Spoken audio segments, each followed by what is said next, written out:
For the past 2 years, I've been working as a naturalist at an outdoor education camp in Santa Cruz, California. It was an amazing opportunity for me and I really learned a lot, but we definitely had our fair share of struggles. Last winter, we were experiencing atmospheric rivers, flooding, power outages, downed trees, etc. Anything that you can think of, we were probably dealing with it. And this went on for weeks. We were starting to think that there was no end in sight. For a while, it was kind of funny because it was just so bad, it was comical at that point.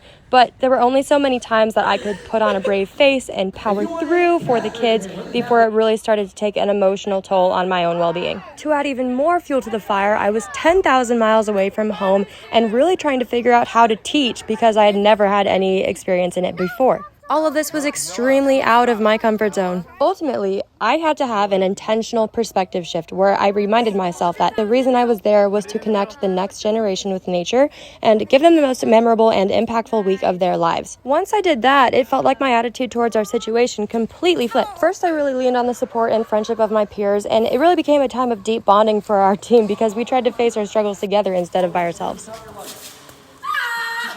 This was when we were still working at 11 p.m. after a really long day of rain. We were pretty much at our wits' end, but at least we were still together and having fun. I also tried to make it my goal to find ways I could incorporate the rain or our muddy trails or even our cold hands and feet into a science lesson for my students. I tried to make the focus on the pros of the rainy weather, like all the newts and salamanders we were suddenly finding everywhere. Now that I look back on those weeks, I think they were the most formative moments for me as a teacher because it forced me to embrace new challenges and work through them rather than let them get me down.